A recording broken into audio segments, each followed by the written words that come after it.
Hello जी, what's up, welcome back to my channel, it's me SGK और X guys. तो आज हम लोग बात करने वाला है वो कलकत्ता का बारे में, कलकत्ता के इशू का बारे में, ठीक है। और इतना ज़्यादा आप लोग का पीछे में भाई सच्चाई छुपा है ना, वो सच्चाई अभी तक सामने में आया हुआ है, और लेकिन और भी आएगा, और भी सच्चाई, बहुत ज़्यादा सच्चाई इसमें, बहुत बड़ा बड़ा पॉलिटिशियन ये सब का हाथ है इसमें, बड़ा बड़ा डॉक्टर लोग का हाथ है। चलो हम लोग दोनों मिलकर ये वीडियो को देखते हैं यहाँ पर, ठीक है गाइस।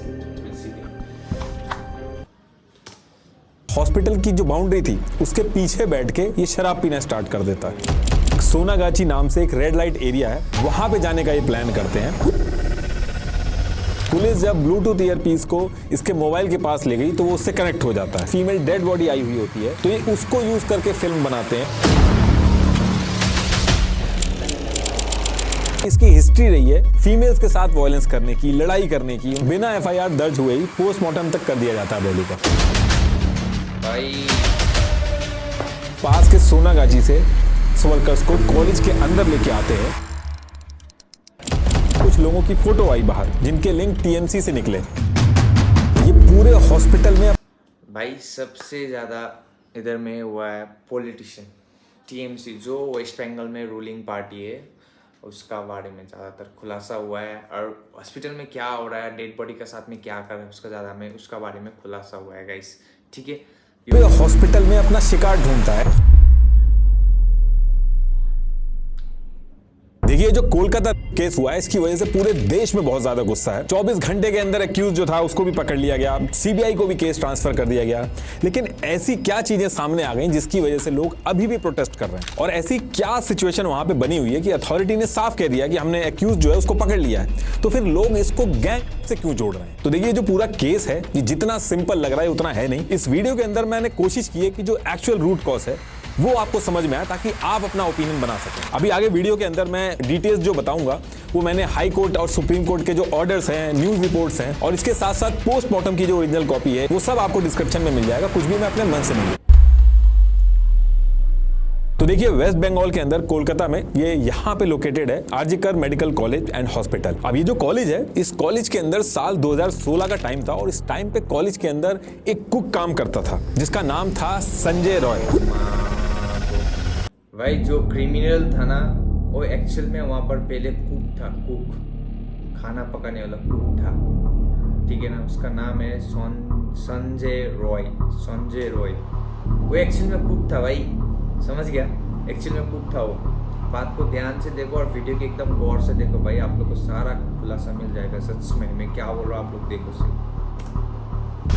ये जो पूरा इंसिडेंट हुआ है इसकी पूरी जड़ वो इसी आदमी के ऊपर है। और उस टाइम पे इसकी फैमिली में इसकी मदर और सिस्टर थी और वाइफ थी जिसका इससे डिवोर्स हो चुका था, और अर्निंग के लिए एज अ कुक ये आरजीकर कॉलेज में काम करता था। अब एक दिन संजय रॉय जो था वो काम करते करते बिना किसी को बताए इस कॉलेज से गायब हो जाता है, और एक कुक गायब हो गया था, ज्यादा कुछ फर्क पड़ा नहीं था, तो किसी ने इस पर ध्यान भी नहीं दिया। अब अगले 3 साल तक जो संजय रॉय था उसका कुछ पता नहीं चलता है कि वो कहां पे था।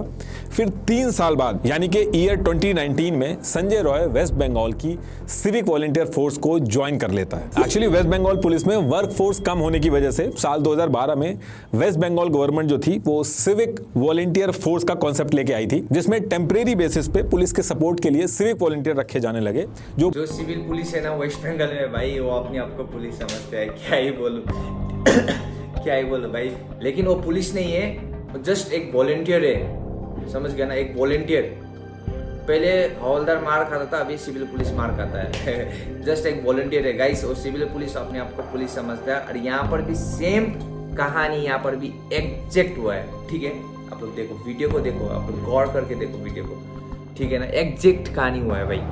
लगे जो पुलिस के अलग अलग कामों में हेल्प करते थे, और जितना ये काम करते थे उसकी जरूरत के हिसाब से इनको पैसा दे दिया जाता था। 12,000 रुपए दिए जाते थे। शुरू में संजय रॉय जो था उसने सिविक वॉलंटियर फोर्स के डिजास्टर मैनेजमेंट ग्रुप को ज्वाइन किया था, लेकिन कुछ जुगाड़ लगा के नेताओं की चापलूसी वगैरह करके इसने अपने आप को डिजास्टर मैनेजमेंट से शिफ्ट करके सिविक वॉलंटियर फोर्स के वेलफेयर सेल में शिफ्ट करा लिया था। क्योंकि वेलफेयर सेल जो था उसमें हॉस्पिटल वगैरह आते थे, तो जुगाड़ से हॉस्पिटल के अंदर फ्री में बेड दिलवा के एडमिशन करा के ऊपरी कमाई बहुत होती थी। तो हर corrupt civic Black volunteer money. जो था वो इसी सेल में जाना चाहता था, तो अपने आप को इस डिपार्टमेंट में शिफ्ट करा के डेली बेसिस पे ये गवर्नमेंट हॉस्पिटल में जाने लगा और ऊपरी कमाई करने लगा। तो शिफ्ट होने के बाद ये जो आरजिकर मेडिकल कॉलेज था, इसके अंदर इसका आना जाना बहुत रेगुलर हो गया। कोई इसको रोकता टोकता नहीं था। ये जाके वहां पे पेशेंट्स को फ्री में जुगाड़ लगा के बेड्स वगैरह दिलवाता था और पैसे बनाता था। वेलफेयर सेल में शिफ्ट होने के बाद संजय रॉय जो था वो कोलकाता पुलिस की 4th बटालियन में आ गया था, क्योंकि वेलफेयर सेल इसके अंडर ही आती है। तो करीब 1 साल के अंदर ही आरजिकर मेडिकल कॉलेज के अंदर इसकी पकड़ बहुत अच्छी हो गई थी। आना जाना तो पहले से था ही था इसका, क्योंकि पहले इसने बॉक्सिंग वगैरह भी करी थी। तो इसकी वजह से इसको आरजिकर हॉस्पिटल के इमरजेंसी गेट और ट्रॉमा वार्ड के आसपास सिक्योरिटी संभालने का काम दिया गया। लेकिन इसका जो मेन फोकस था वो ब्रोकर की तरह बस बेड वगैरह दिला के पैसा कमाने में था। पुलिस नहीं है भाई, ये एज अ ब्रोकर काम करता था हॉस्पिटल में। किसी को अगर कोई इमरजेंसी में बेड वुड दिलाना चाहिए गवर्नमेंट में, तो उस समय पैसा दे के उसको बेड दिलाता था एज अ ब्रोकर। क्या हो गया भाई, अपने कनेक्शन बनाने में था। और इसके साथ साथ जो नए लड़के आते थे उनसे पैसे लेके उनको सिविक वॉलंटियर भी बनवाता था। अब देखिए, जैसे कांग्रेस की स्टूडेंट विंग है NSUI, ऐसे ही बीजेपी की ABVP है, ऐसे ही तृणमूल कांग्रेस की स्टूडेंट विंग है तृणमूल छात्र परिषद, जिसका काफी अच्छा इन्फ्लुएंस है आरजिकर मेडिकल कॉलेज की स्टूडेंट यूनियन में। और आरजिकर मेडिकल कॉलेज के जो स्टूडेंट इलेक्शंस होते हैं हर साल, उसमें भी इनका बहुत अच्छा इन्फ्लुएंस होता है। तो ये जो संजय था, ये स्टूडेंट विंग के प्रोमिनेंट लीडर जो थे, उनकी भी बहुत चापलूसी करता था और उनसे इसने काफी अच्छे लिंक बना लिए थे। एक पुलिस वेलफेयर बोर्ड होता है जिसमें 14 मेंबर्स की सेंट्रल कमेटी होती है, जिसमें पुलिस की फैमिली वगैरह जो होती है उनके वेलफेयर के लिए काम होता है। तो इसके लिंक इतने स्ट्रांग हो गए थे कि इस वेलफेयर के अंदर इसको भी रखा गया था। इनफैक्ट ये भी कहा गया कि इसके चक्कर में, यानी कि इसके डिसअप्रूवल की वजह से कई पुलिस का ट्रांसफर भी हुआ। इसकी वजह से इसकी कंप्लेन भी हुई थी कि थाला पुलिस स्टेशन और श्याम बाजार पुलिस स्टेशन जो है, वहां के 6 पुलिस वालों का ट्रांसफर में भी इसका बहुत बड़ा रोल रहा था। और उस टाइम पे जो इशू हुआ था ट्रांसफर वाला, जिसमें संजय रॉय का नाम आया था, इसको times of as a politician के साथ में, आप लोग समझ रहे हो, पॉलिटिशियन के साथ में उसका पकड़ अच्छा था, तो उसका कारण से उसको इतना ये सब मिल रहा था भाई। ठीक है ना, क्या ही बोलूं भाई, सच में। बाद हॉस्पिटल की तरफ जाना स्टार्ट कर देता है। इस टाइम करीब 2 से 2:30 बज रहे थे और ये हॉस्पिटल की तरफ बढ़ने लगता है। वहीं दूसरी तरफ जो विक्टिम थी वो भी हॉस्पिटल में आई थी। उनकी 36 आवर की शिफ्ट चल रही थी, जिसमें कॉन्टिन्यूसली लिमिटेड ब्रेक्स के साथ 36 आवर्स तक काम करना होता है। और इस टाइम पे आप घर नहीं जा सकते, उसी हॉस्पिटल में रहना होता है। तो सोना, खाना पीना सब कुछ हॉस्पिटल में ही करना होता है। तो लास्ट 36 आवर से हॉस्पिटल में ही थी। रात में करीब 11 बजे के करीब ये जो विक्टिम थी, इनकी अपने पेरेंट्स से फोन पे बात होती है। उसके बाद इनको भूख लगती है, तो जो विक्टिम थी वो अपने फर्स्ट ईयर के 2 जूनियर थे इनके, ऑर्को और सौमित्रा, उनके साथ मिलकर बाहर से फूड ऑर्डर करती हैं। और उसके बाद ये लोग प्लान करते हैं कि नीरज चोपड़ा का ओलंपिक में उस समय लाइव जैवलिन थ्रो होना था, तो उसको देखने का प्लान करते हैं। और टीवी जो था वो 3rd फ्लोर पे सेमिनार हॉल में था। तो ये तीनों लोग 3rd फ्लोर पे सेमिनार हॉल में पहुंचते हैं और ये तीनों ही चेस्ट मेडिसिन डिपार्टमेंट के ही थे। अब इसके बाद ये जो टीवी पे लाइव मैच देख रहे थे वो खत्म हो जाता है। ऑर्को और सौमित्रा जो थे वो सेमिनार हॉल से चले जाते हैं और विक्टिम वहीं अपनी स्टडी करती हैं। इसी सेमिनार हॉल में रात के 2 बज रहे थे और एक स्टाफ मेंबर था, वो विक्टिम के पास जाता है और पेशेंट के ट्रीटमेंट के बारे में कुछ चीजें डिस्कस करता और फिर चला जाता है। तब तक सारी चीजें ठीक थी। इसके बाद 2:35 पे जो विक्टिम थी उनकी कजन का एक मैसेज आया था और 2:35 पे विक्टिम जो थी उन्होंने रिप्लाई किया था उस मैसेज का। इसके बाद 3 बजे एक स्टाफ जिसका नाम गोलन था वो सेमिनार हॉल के बगल से गुजरता है और इस टाइम तक जो विक्टिम थी वो एक रेड ब्लैंकेट लेके गद्दा पड़ा था फ्लोर पे सेमिनार हॉल के अंदर और उसी के ऊपर सो रही थी। उस टाइम पे जो स्लीप रूम था वहां पे पॉलीसोम्नोग्राफी स्लीप डिसऑर्डर का एक टेस्ट चल रहा था। इसकी वजह से कहीं और जगह नहीं थी सोने की, तो वहीं सो गई थी। ये हमेशा अपने साथ एक डायरी रखती थी और सोने से पहले लिखती थी उसमें। तो उस दिन भी इनके पास एक डायरी थी और उस दिन भी इन्होंने लिखा था। इस डायरी में अपने फ्यूचर के प्लान्स वगैरह लिखती थी, जैसे आरजिकर कॉलेज से इन्हें गोल्ड मेडल अचीव करना है। कुछ बड़े हॉस्पिटल्स के नाम लिखे थे और उसमें लिखा था कि यहाँ पे आगे चल के इन्होंने काम करना है। तो यहाँ पे अब ये सो रही थी सेमिनार हॉल के अंदर और अब टाइम हो चुका था 3:50 और इस टाइम तक संजय रॉय जो था वो हॉस्पिटल में पहुंच चुका था। सीसीटीवी में जब चेक किया गया था तो इसी पर्टिकुलर टाइम पे ये हॉस्पिटल के मेन गेट से एंट्री करते हुए दिखता है। अब इसके बाद ये पूरे हॉस्पिटल में अपना शिकार ढूंढता है। ऐसा नहीं कि ये गया था वहां पे धोखे से मिल गई, ये एक्चुअल में वहां पे अलग अलग ऑपरेशन थिएटर थे, टेस्ट डिपार्टमेंट थे। ये वहां जाके देखता है कि कहीं कोई फीमेल पेशेंट हो, बेहोश हो। तो एक्चुअल में किसी को ढूंढ रहा था कि कोई क्राइम करने के लिए मिल जाए, क्योंकि सीसीटीवी में देखा गया है कि अलग अलग रूम में जा जाके देख रहा था। और फिर 4:03 पे 3rd फ्लोर पे पहुंचता है और सेमिनार हॉल में घुस जाता है। ये इसकी ओरिजिनल पिक है सीसीटीवी से निकली हुई। जब ये सेमिनार हॉल में घुस रहा था तो इसके गले के अंदर एक ब्लूटूथ ईयरपीस था और इसी ब्लूटूथ डिवाइस की वजह से आगे चल के पकड़ा जाएगा, अभी आएगा आगे। सेमिनार हॉल में पहुंचने के बाद ये वहां विक्टिम को देखता है और फिर अटैक कर देता है, गला दबाता है, काफी ज्यादा मारता है। विक्टिम बहुत ज्यादा स्ट्रगल करती है। 4:03 पे सेमिनार हॉल में घुसा था और पोस्टमार्टम में 4:15 के बाद का टाइम मेंशन था डेथ का। तो इसका मतलब है कि काफी देर तक स्ट्रगल हुआ था। और सेमिनार हॉल जो था वहां पे स्पीचेस वगैरह दी जाती थी और साउंड प्रूफिंग थी वहां पे, तो इसकी वजह से जो भी हल्ला हो रहा था वो बाहर आवाज नहीं जा पा रही थी। बाकी जो डिटेल्स हैं वो आपको ऑलरेडी पता है, तो उसकी डिटेल में मैं नहीं जाऊंगा, लेकिन इसने अपनी सारी लिमिट तोड़ दी थी और ये क्राइम करने के बाद करीब 4:40 पे सेमिनार हॉल से बाहर निकलता है। तो करीब 37 मिनट तक सेमिनार हॉल में रहता है ये। और यहां से निकलने के बाद जो वहीं हॉस्पिटल कैंपस के अंदर जो बैरक थी जो इसको मिली हुई थी, बड़े आराम से जाके वहीं पे सो जाता है, कहीं पे भागता नहीं है, कोई इसके दिमाग में टेंशन नहीं थी। अब इसके बाद सुबह होती है और ओरोको जो था वो इस सेमिनार हॉल में जाता है और जैसे ही वो जाता है वहां से बहुत ज्यादा चीखता है और वहां से निकलने के बाद वो सबको पूरी सिचुएशन बताता है। बॉडी पे आधे कपड़े पड़े हुए थे, मुंह पे चोट थी, चश्मा टूटा हुआ था, आंखों से खून आ रहा था, पूरी बॉडी पे चोट थी। और ये सब पता चलने के बाद 1 घंटे यानी 6 से 7 साढ़े 7 बजे के बीच में बहुत ही ज्यादा भीड़ इकट्ठी हो जाती है सेमिनार हॉल में। लोग जूते वगैरह पहन के काफी ज्यादा घुस जाते हैं। तो जो क्राइम सीन था उसकी भी धज्जियां उड़ चुकी थी, जगह जगह पे फिंगरप्रिंट्स भी आ गए थे। और इसी टाइम पे हायर अथॉरिटी जो थी वो प्रिंसिपल संदीप घोष को फोन भी कर देती है। वहीं हॉस्पिटल से पास में ही रहते थे वो, लेकिन फोन करने के करीब 1 घंटे बाद वो हॉस्पिटल पहुंचते हैं और राइट अवे पुलिस को कंप्लेन करने की बजाय पहले वो खुद सेमिनार हॉल में जाके देखते हैं। और इस चीज को लेकर बहुत ज्यादा क्रिटिसाइज किया इनको कि पहले इनको पुलिस को जाके इंसिडेंट बताना था, ना कि खुद जाके पहले चेक करना था। अब इसके बाद करीब 1 घंटा बीत चुका था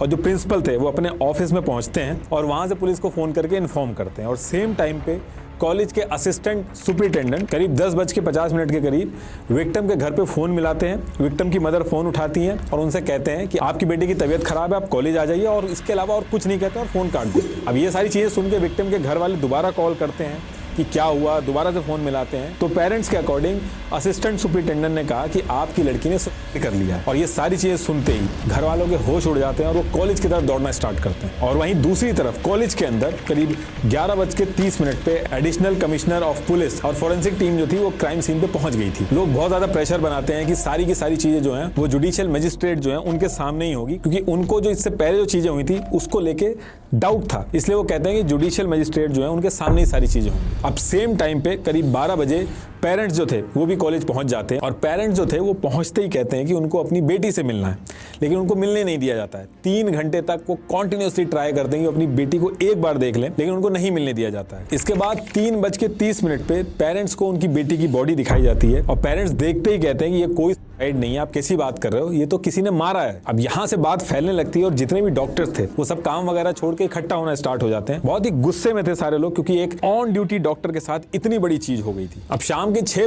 बजते जो बॉडी थी उसको ऑटोप्सी के लिए भेज दिया जाता है। और इस टाइम पे विक्टिम की जो दोस्त थी वो बहुत समझदारी दिखाती है। वो कहती है कि बिना वीडियोग्राफी के कोई भी ऑटोप्सी नहीं होगी, तो वो इस चीज की डिमांड रख देती है वहां पे। और इसकी वजह से जो ऑटोप्सी होती है वो पूरी की पूरी उसकी वीडियो रिकॉर्डिंग होती है। और इनिशियल रिपोर्ट में जब बताया जाता है कि कहां पे चोट लगी है, तो सब लोग समझ जाते हैं कि ये कोई सुसाइड का केस नहीं है, ये तो का केस है।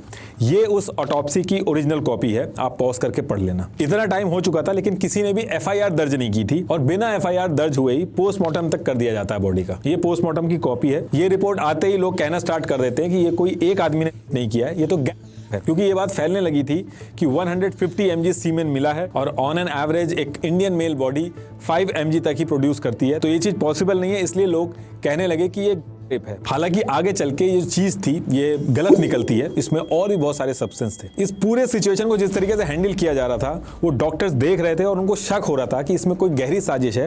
ये सारी की सारी चीजों को छुपाया जा रहा है और जिस तरीके से किया जा रहा है वो सही नहीं है। सारी चीजें हो चुकी थी, पोस्टमार्टम वगैरह तक हो गया था, लेकिन किसी ने भी एफआईआर नहीं कराई थी।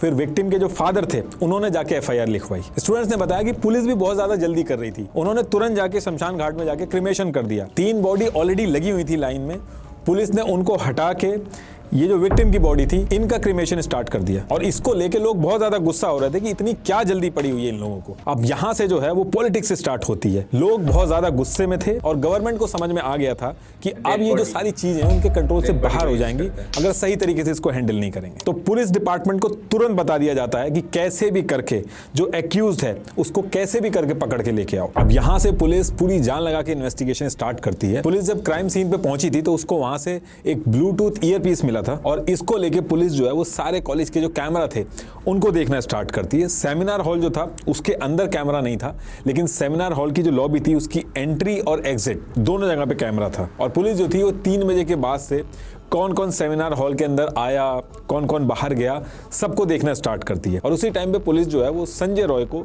सेमिनार हॉल में जाते हुए देखती है। और इस पे पुलिस को ज्यादा डाउट इसलिए होता है क्योंकि ये अकेला ऐसा था जो डॉक्टर नहीं था और सेमिनार हॉल में गया था, और वो भी इतनी रात में। और इसके साथ साथ 3 बजे के बाद विक्टिम और संजय रॉय जो था ये सबसे ज्यादा देर तक सेमिनार हॉल में थे। और संजय रॉय 37 मिनट सेमिनार के अंदर बिताने के बाद जब एग्जिट कर रहा था तो इसके गले के अंदर जो एंट्री करते समय ब्लूटूथ ईयरपीस था वो निकलते समय था ही नहीं। तो इसकी वजह से इसके ऊपर डाउट होता है और पुलिस जो है वो इसके बैरक में पहुंचती है। इसने जो कपड़े थे उनको धो के चेंज कर दिया था, बाकी आराम से वहां पे सो रहा था। और पुलिस जब ब्लूटूथ ईयरपीस को इसके मोबाइल के पास ले गई तो वो उससे कनेक्ट हो जाता है। तो यहां से इसको उठा के इससे पूछताछ शुरू होती है और ये सारी चीजें बिना किसी डर के बताना चालू कर देता है। इसका जब मोबाइल चेक किया गया तो उसके अंदर से वायलेंट ग्राफिक कंटेंट मिलता है। पूरी सर्च हिस्ट्री इसकी इन्हीं सब चीजों से भरी हुई थी। अब इधर ये सारी चीजें चल रही थी और कॉलेज के अंदर प्रिंसिपल ने ये कह दिया था कि विक्टिम जो है वो अकेली ही क्यों गई सेमिनार हॉल में। तो इसको लेके लोग और गुस्सा हो जाते हैं और 11 अगस्त तक छोटे छोटे स्केल पे इन सारी चीजों को लेके डॉक्टर जो थे वो प्रोटेस्ट करना स्टार्ट कर देते हैं।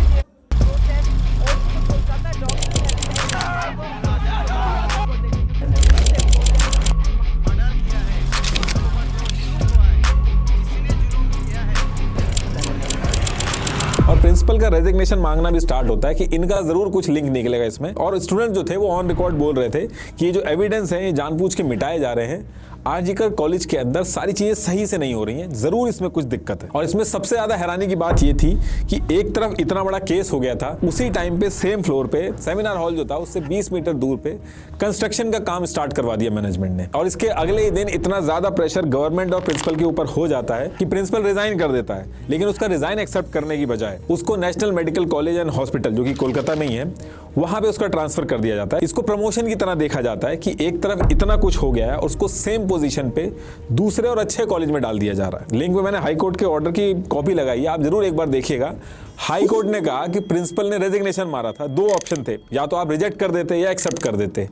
इन दोनों ऑप्शन के अलावा आपने ट्रांसफर क्यों किया? ये चीज आपको हाई कोर्ट के जजमेंट के 10th पेज के 23rd पॉइंट पे ये चीज मिल जाएगी। हाई कोर्ट ने बहुत ज्यादा हार्श लैंग्वेज का यूज करके गवर्नमेंट को बहुत ज्यादा फटकार लगाई, लाइन बाय लाइन गलतियां बताई इस पूरी सिचुएशन में कि प्रिंसिपल ने जिस तरीके से सिचुएशन को हैंडल किया उसको सजा देने की बजाय उसको प्रमोशन दिया जा रहा है, उसको और अच्छे मेडिकल कॉलेज में भेजा जा रहा है। और इसके साथ साथ एक चीज और बोली हाई कोर्ट ने कि अथॉरिटी जो थी वो विक्टिम की फैमिली के साथ नहीं खड़ी थी। और फिर इन सारी चीजों को देखते हुए ये जो केस था यानी कि रिट पिटीशन 332 ऑफ 2024 इसको 13 अगस्त को सीबीआई को ट्रांसफर कर दिया जाता है। अभी जो सिचुएशन थी यहाँ पे भी प्रोटेस्ट ऐसा था कि गवर्नमेंट के कंट्रोल में था, लेकिन इसके अगले दिन यानी कि 14 अगस्त को एक प्रेसिडेंसी कॉलेज की स्टूडेंट थी रिमझिम सिन्हा, इन्होंने एक पोस्ट डाल दिया फेसबुक पे कि सारे लोग रात में 8B बस स्टैंड जादवपुर में इकट्ठा हो जाओ। रिक्लेम द नाइट के नाम से एक पीसफुल प्रोटेस्ट करना था, वुमेन सेफ्टी को लेके, इंसाफ मिले विक्टिम को, इन सारी चीजों को लेके एक प्रोटेस्ट करना था। अब ये एक ऐसा प्रोटेस्ट बन गया कि यहाँ पे काफी भीड़ इकट्ठा हो गई। और ये वो टाइम था जब कॉलेज के अंदर से बात निकल के पूरे कोलकाता और इंडिया के अंदर पहुंच गई थी और ममता बनर्जी के लिए भी बहुत बड़ी दिक्कतें चालू हो गई थी। ये कुछ डिमांड थी जो उन्होंने मांगी थी प्रोटेस्ट के टाइम पे। अब जब ये प्रोटेस्ट चल रहा था और आउट ऑफ कंट्रोल हो रहा था और दिक्कतें गवर्नमेंट के लिए चालू हो रही थी तो 7 से 8 हजार अननोन लोग बैरिकेडिंग वगैरह तोड़ के और आरजीकर हॉस्पिटल की जो बाउंड्री थी उससे कूद के कैंपस के अंदर घुस जाते हैं। एमआरआई मशीन तोड़ी जाती है, सीसीटीवी फुटेज तोड़ी जाती है।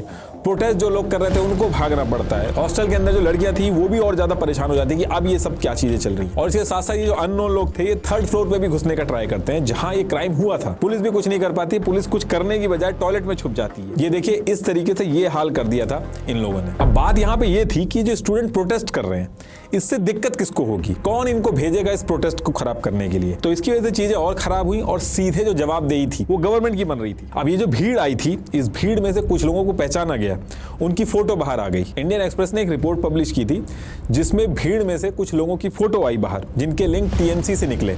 पहली फोटो सौमिक दास, ये Sukanta Sen Sharma local TMC leader है, उनके लिए काम करता था, लेकिन टीएमसी ने इस पे क्लैरिफिकेशन दिया कि सपोर्टर तो ऐसे कोई भी हो सकता है, इसमें हमारा कोई लिंक नहीं है। दूसरी फोटो में ऋषिकांत मिश्रा दिखा, ये भी टीएमसी का वर्कर है और साथ में बिल्डिंग मटेरियल सप्लायर है। ऐसे ही शुभोदीप कुंडू, इसके आगे जो खड़ा है सौम्यदीप, ये दोनों भी टीएमसी से निकले। ऐसे ही तुलसी हल्दर, ये भी टीएमसी से है। तो ऐसे करके और भी लोगों के नाम आए जिनका लिंक टीएमसी से निकला। तो यहां से भीड़ और गुस्सा हो गई कि 100-200 लोग नहीं थे, ये कई हजार लोग थे। वेल कोऑर्डिनेटेड तरीके से एक ही जगह पे एक ही टाइम पे step by step seminar hall की तरफ कैसे पहुंच गए थे लोग। अब देखिए जो पूरे प्रोटेस्ट चल रहे थे, ये पूरी सिचुएशन जो चल रही थी, इसमें अब आपका एक क्वेश्चन ये होगा कि 24 घंटे के अंदर जिसने क्राइम किया उसको पकड़ लिया, जो केस है वो भी सीबीआई को ट्रांसफर कर दिया गया, तो ये प्रोटेस्ट हो क्यों रहे हैं? तो देखिए ये जो हॉस्पिटल है इसकी जो पुरानी हिस्ट्री है उसकी वजह से जो लोग हैं, जो स्टूडेंट्स हैं, जो डॉक्टर्स हैं, वो इस इंसिडेंट में पूरी तरीके से यकीन नहीं करना चाह रहे हैं। इस हॉस्पिटल की हिस्ट्री की वजह से लोग कह रहे हैं कि केस इतना सिंपल नहीं है, इसमें और गहरी साजिश है, इसलिए इसमें फेयर इंक्वायरी होनी चाहिए, जो कि नहीं हो रही है। एक्चुअली सर्जिकल कॉलेज की हिस्ट्री रही है केसों को साइड में जोड़ने की। 2003 में अर्जित दत्ता, हर कोई शॉक्ड हो गया था कि इनकी जान कैसे चली गई, बाद में पता चला इन्होंने सुसाइड कर लिया। ऐसे ही 2016 में आर्जिकल हॉस्पिटल की डिपार्टमेंट हेड गौतम पाल की बॉडी मिली, उनका भी बताया गया कि उन्होंने सुसाइड कर लिया। 2020 में भी पौलमी शाह के केस में बताया गया कि उन्होंने सुसाइड कर लिया। एक इंटर्न भी थी, उसका भी ये बताया गया कि ओवरडोज हो गई थी। इसीलिए सारे लोग इस पे एक डिटेल इंक्वायरी चाहते हैं कि एक्चुअल में चल क्या रहा है इस कॉलेज में, वो पता चले। ये कोई एक कोइंसिडेंस है या फिर कोई एक गहरी साजिश। अभी आज की डेट की बात करूं तो सीबीआई ने अपनी प्रोग्रेस रिपोर्ट जो है वो सबमिट कर दी है सुप्रीम कोर्ट में। सुप्रीम कोर्ट ने कड़ी फटकार लगाई है। इसमें यह कहा गया है कि क्राइम सीन से छेड़छाड़ हुई है। तो एक्चुअल में हुआ क्या है ये तो टाइम आने पे सामने आएगा, लेकिन देश के अंदर इसकी वजह से जगह जगह प्रोटेस्ट कर रहे हैं लोग डरे हुए हैं। माँ बाप अपने बच्चों को कहीं भेजने से डर रहे हैं। विक्टिम जो थी जिसके साथ ही इंसिडेंट हुआ है वो बहुत ही होनहार लड़की थी, उसके बारे में मैंने पढ़ा है, सारी चीजें मैं इंक्लूड नहीं कर सकता इस वीडियो में। वो बहुत ही होनहार लड़की थी और अपने माँ बाप का बहुत ज्यादा ध्यान रखती थी। बीबीसी को विक्टिम के जो पेरेंट्स हैं उन्होंने इंटरव्यू दिया, आप पढ़ोगे तो आप सोच भी नहीं सकते कितना गलत उस फैमिली के साथ हुआ है। विक्टिम के साथ इस एक्यूज्ड संजय राय ने बहुत ज्यादा दरिंदगी करी है। मैंने जानबूझ के इस वीडियो में उसको ऐड नहीं किया क्योंकि ना मैं बता पाऊंगा और ना आप सुन पाओगे, और हर बार आप देखोगे ऐसा ही होता है, फिर कुछ टाइम बाद लोग भूल जाते हैं और फिर दोबारा से वही सारी चीजें होती हैं। तो इसके लिए गवर्नमेंट को जरूर कुछ ना कुछ करना चाहिए, कुछ ना कुछ ऐसा करना चाहिए कि ये चीजें दोबारा ना हो।